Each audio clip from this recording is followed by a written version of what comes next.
ഇപ്പോൾ അഡ്വക്കേറ്റ് ആശ ഉണ്ണിത്താൻ ചേരുകയാണ്. അഡ്വക്കേറ്റ് ആശ, ഇപ്പോൾ വേടന്റെ അറസ്റ്റ് തടഞ്ഞുകൊണ്ട് കോടതി പറഞ്ഞിരിക്കുന്ന നിരീക്ഷണങ്ങൾ അല്ലെങ്കിൽ കോടതിയുടെ ഭാഗത്ത് വന്നിരിക്കുന്ന കമന്റ്സ് ശ്രദ്ധിച്ചിട്ടുണ്ടാകുമല്ലോ, എങ്ങനെയാണ് ഇതിനെ കാണുന്നത്? നിലവിലെ സിസ്റ്റം നമ്മൾ ഇതുവരെ കണ്ടത് എന്താ വെച്ചാൽ നിയമപ്രകാരം കാര്യങ്ങൾ മുന്നോട്ട് പോകലാണല്ലോ. അങ്ങനെ വരുമ്പോഴാണ് നമുക്ക് ഇത് നീതി എന്താ പറയാ ജാമ്യം കിട്ടാനുള്ള ഒരു വകുപ്പല്ല എന്ന് നമ്മൾ കണ്ടുവന്നിരുന്നത്. പക്ഷെ ഇപ്പൊ സുപ്രീം കോടതി ഒരുപാട് കേസുകളിൽ ഇടപെട്ടുകൊണ്ട് പോക്സോ കേസായിട്ട്, അതായത് 18 വയസ്സ് താഴെയുള്ള ഒരു പെൺകുട്ടീനെ വിവാഹ വാഗ്ദാനം നൽകിയിട്ടുള്ള കേസിൽ പോലും പറഞ്ഞത് എന്താ വെച്ചാല് ജാമ്യം കൊടുക്കാം, ഇതിനെ ഒരു ബലാത്സംഗമായി കണക്കാക്കാൻ പറ്റില്ല. അപ്പൊ ഇവിടെ 18 വയസ്സ് താഴെ അല്ലാത്ത മുതിർന്ന സ്വന്തമായി ജോലി ചെയ്യുന്ന ആളുകളെ വെച്ച് നോക്കുമ്പോൾ ഒരിക്കലും കോടതി നിരീക്ഷണത്തിന് അപ്പുറത്തേക്ക് കടന്നു പോകാനായിട്ട് കേരള ഹൈക്കോടതിന് അധികാരമില്ല. അതാണ് ഇവിടുത്തെ ഒരു പ്രത്യേകത. നമുക്ക് ഹൈക്കോടതി ചെയ്ത് ശരിയോ തെറ്റോ എന്ന നീതിയോ അതിന്റെ നൈതികതയോ ചർച്ച ചെയ്യാം. പക്ഷേ ഒരു കോടതി, സുപ്രീം കോടതി വിധി വന്നിരിക്കുന്ന സമയത്ത് ആ കോടതി വിധി എഴുതാനായിട്ട് ബാധ്യസ്ഥനാണ്. അത് ഫോളോ ചെയ്യേണ്ടി വരും.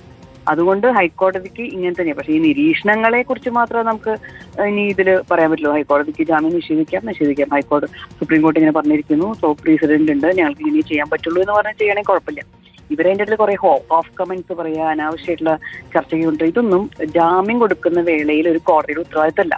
ഒരു കോടതിയും ജാമ്യം കൊടുക്കുന്ന സമയത്ത് ഈ മനുഷ്യൻ ഈ നാട് വിട്ടു പോകുമോ, കുറ്റം ചെയ്ത് അല്ല, ഇവിടെ വേടനെ കുറിച്ച് പറഞ്ഞിരിക്കുന്നത് ഈ ബന്ധത്തിൽ വിള്ളൽ ഉണ്ടാകുമ്പോഴൊക്കെ ബലാത്സംഗമായി കണക്കാക്കാനാകില്ല, ഇൻഫ്ലുവൻസർ ആണോ അല്ലയോ എന്നതല്ല, വ്യക്തി എന്നതാണ് പ്രശ്നം. എല്ലാവരും അമർചിത്ര കഥ വായിച്ചാണ് വളർന്നത്, പുരാണ കഥ പറയേണ്ടതില്ല എന്നൊക്കെ കോടതി പറയുകയാണ്. അപ്പോൾ ഈ കമന്റുകൾ ഇതൊന്നും പറയാൻ കോടതിക്ക് യാതൊരുവിധ അവകാശമില്ല.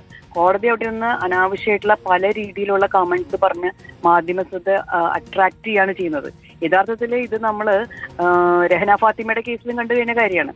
ഒരാവശ്യമില്ല കോടതി ഇങ്ങനെ അനാവശ്യ കമന്റുകൾ പറഞ്ഞ് മാധ്യമ ശ്രദ്ധ നേടുകയും അങ്ങനെ കോടതിയിലെ ജഡ്ജസ് പോപ്പുലർ ആവേണ്ടത് ഒരു കാര്യമില്ല. ഇവിടെ നിയമമാണ് പോപ്പുലർ ആവേണ്ടത്. ഇവിടെ നിയമപ്രകാരം ജഡ്ജസിന്റെ കൈ കെട്ടിയിരിക്കുകയാണ്.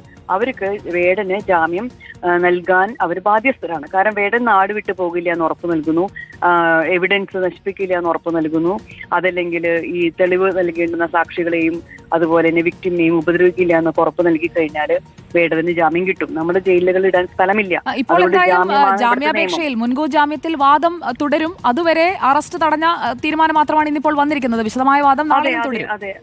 അതെ തുടരട്ടെ. പക്ഷെ ഇത്തരം കമന്റുകൾ കോടതി ഒഴിവാക്കേണ്ട സമയം കഴിഞ്ഞു.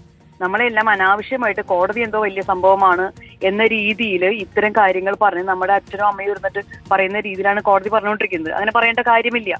കേരളത്തിലെ എല്ലാ ജനങ്ങൾക്കും അറിയാം എങ്ങനെയാണ് ഈ കാര്യങ്ങൾ മുന്നോട്ട് പോകുന്നത് എന്നുള്ളതും എങ്ങനെ ഇടപെടണം. നിയമം വ്യാഖ്യാനിക്കുക മാത്രമേ കോടതി ചെയ്യുന്നുള്ളൂ. അതിനപ്പുറത്ത് ചെയ്യുന്ന കോടതിയുടെ ഈ പ്രവണതകളെ പ്രോത്സാഹിപ്പിക്കരുതെന്നും കൂടി ഈ സമയത്ത് ഞാൻ പറയുകയാണ്. ഓക്കെ, വളരെ നന്ദി അഡ്വക്കേറ്റ് ആശ ഉണ്ണിത്താൻ ഇക്കാര്യത്തിൽ താങ്കളുടെ നിരീക്ഷണങ്ങൾ പങ്കുവച്ചതിന്. ഇപ്പോൾ നമുക്ക് കിട്ടുന്ന ഏറ്റവും പ്രധാനപ്പെട്ട വാർത്ത, വേടന്റെ അറസ്റ്റ് ഹൈക്കോടതി തടഞ്ഞിരിക്കുന്നു. മുൻകൂർ ജാമ്യാപേക്ഷയിന്മേലുള്ള വിശദമായ വാദം നാളെയും തുടരും. അറസ്റ്റ് ഉണ്ടാകില്ല എന്നുള്ളത് വ്യക്തമാവുകയാണ്. ഈ മുൻകൂർ ജാമ്യാപേക്ഷയെ എതിർത്തുകൊണ്ട് പരാതിക്കാരി വന്നപ്പോൾ പരാതിക്കാരിയോട് പല ചോദ്യങ്ങളും ഉന്നയിച്ചു. അതിൽ പ്രധാനപ്പെട്ട ചോദ്യം ഉഭയകക്ഷി സമ്മതപ്രകാരമുള്ള ശാരീരിക ബന്ധം എങ്ങനെ ബലാത്സംഗമാകും എന്നതാണ്.